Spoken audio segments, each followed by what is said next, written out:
Hello दोस्तों, मैं हूं पूजा राजपूत और आज आपको मैथ का वीडियो नेक्स्ट लेकर आई हूं। तो देखिए, हम सम संख्याओं पर आधारित बता चुके थे। तो देखिए, सम संख्याओं पर आधारित पहला सवाल हम कल बता चुके थे। अब देखिए, ये आपका दूसरा है उसी टाइप पर आधारित। तो देखिए, इसमें लिखा हुआ है कि प्रथम 5 सम संख्याओं का योगफल 180 है। कितना है? 180। तो सबसे बड़ी व सबसे छोटी संख्या का गुणनफल क्या होगा? तो आपको इसका टाइप हम बता चुके थे। तो देखिए, ये आपका दूसरा सवाल है। तो कितनी संख्या है? 5। इनका योगफल कितना है? 180। कितना है? 180। तो सबसे पहले हम क्या लिखेंगे? 180। और कितनी संख्याओं का है? 5 संख्याओं का है। तो 5 का हम देंगे भाग। 5 से काटेंगे तो आपके कितनी बार में कटेंगे? 5 3 15 और कितने बचे? 3 5 छक्का 30। कितनी आए? 35। यहाँ पर क्या लिखा हुआ है कि प्रथम 5 सम संख्याओं का योगफल 180 है। तो हमने 5 का भाग दिया तो 5 3 15 बचे 3 और 5 छक्का 30। आपकी कितनी आए? 35। ये आपकी कितनी हुई? बीच वाली संख्या। तो देखिए, हमें कितनी संख्याओं का चाहिए? 5 संख्याओं का। तो हम क्या करते हैं? 5 संख्याओं को में सबसे छोटी और सबसे बड़ी, क्योंकि अपन ये सम संख्याओं पर पढ़ रहे हैं। तो सम संख्या कौन सी होंगी? इसके बाद 36 होगी। इसके बाद कितनी होगी? 38 होगी। इसके पहले कितनी होगी आपकी? 34 होगी। और इसके पहले कितनी होगी आपकी? 32 होगी। तो क्या करना है हमें? क्या करना है? गुणनफल, सबसे बड़ी और सबसे छोटी। तो आपकी सबसे बड़ी क्या है? 38 है। और सबसे छोटी कितनी है आपकी? 32 है। तो हमें कितने का चाहिए? 5 संख्याओं का। तो कितनी हो जाएगी यहाँ पर? 40 भी हो जाएगी। तो सबसे बड़ी आपकी कितनी होगी? 40। और सबसे छोटी कितनी होगी आपकी? 32। क्योंकि हमें 5 संख्याओं का चाहिए। कितनी संख्याओं का? 5 संख्याओं का। तो आपकी छोटी संख्या क्या होगी?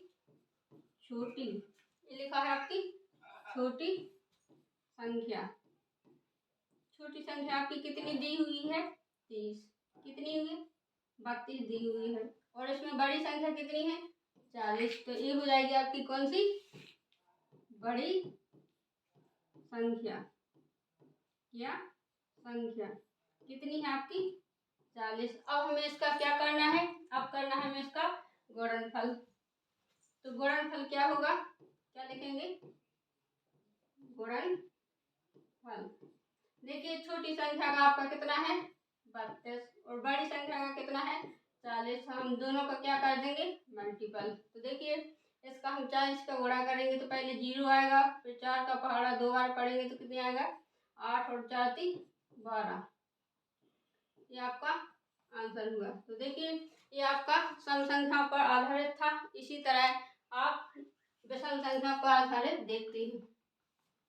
तो देखिए, ये आपका लिखा हुआ है टाइप नंबर 3। किस पर आधारित है? विषम संख्या पर आधारित। तो आपका सवाल नंबर पहला दिया हुआ है।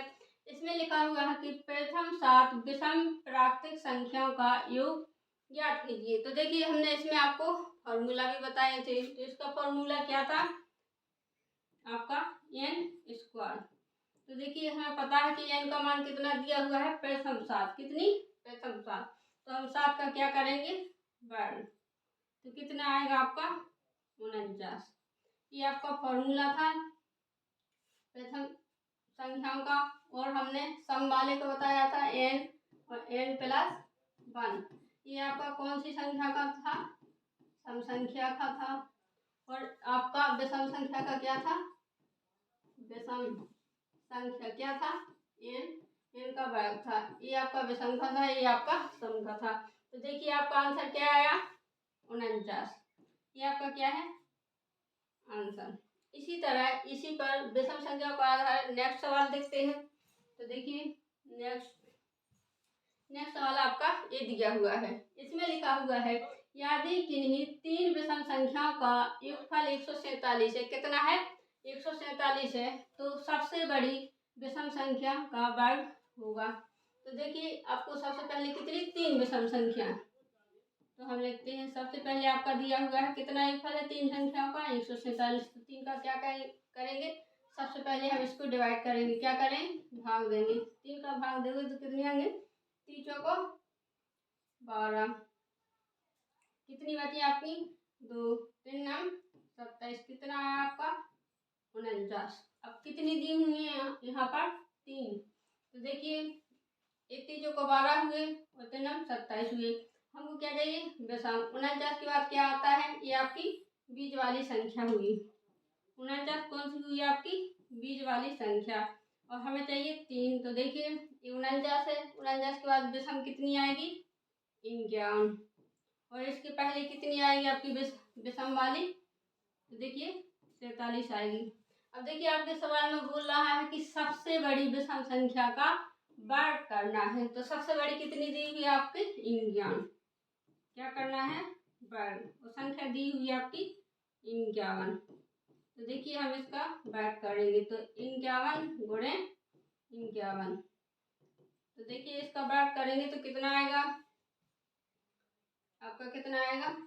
2601।